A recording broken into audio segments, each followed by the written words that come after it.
Plus de 1000 figurines pour plonger dans l'histoire du monastère de Brou en pleine Renaissance. 11 petites scènes très différentes les unes des autres, dont certaines atteignent 4 mètres carrés de superficie. Mais maman, il est là. Ah oui, il est là-bas. Chaque maquette permet aux spectateurs d'appréhender un moment de vie du XVIe siècle. Les inventions du célèbre Léonard de Vinci, une épreuve de joute équestre ou encore une chasse à courre en forêt. Une reconstitution impressionnante, tant pour les enfants que pour les parents. J'aime bien les Lego, les Playmobil. Je joue des fois avec.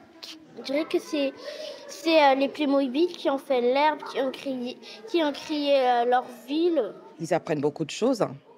Déjà, c'est qu'il y avait dans le passé les métiers, par exemple. Je ne sais pas si vous avez observé à l'entrée. Il y avait les métiers d'avant. Les enfants ne connaissent pas aujourd'hui.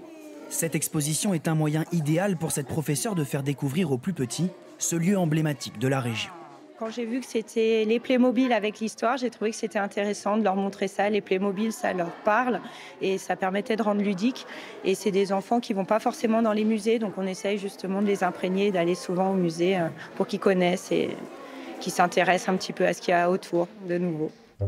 Derrière cet important travail de mise en scène, 3 jours d'installation et des semaines de recherche pour reproduire certaines œuvres à l'identique, comme la célèbre peinture de Rembrandt, La Ronde de nuit composée de 19 mousquetaires. Pour élaborer cette exposition et mettre en scène Marguerite d'Autriche et Philibert II, 2 collectionneurs dont l'un historien spécialiste de la région. C'est un départ donc de chasse aux faucons et on retrouve en effet Marguerite et Philibert à dos de cheval avec leurs faucons au bout du bras au départ devant la façade du château de Pondin. Pondin, l'une des résidences dans lesquelles ils ont séjourné une grande partie de leur temps de mariage. Alors pour tout connaître du quotidien du duc et de la duchesse de Savoie, le monastère royal vous attend avec ses innombrables Playmobil. En avant l'histoire.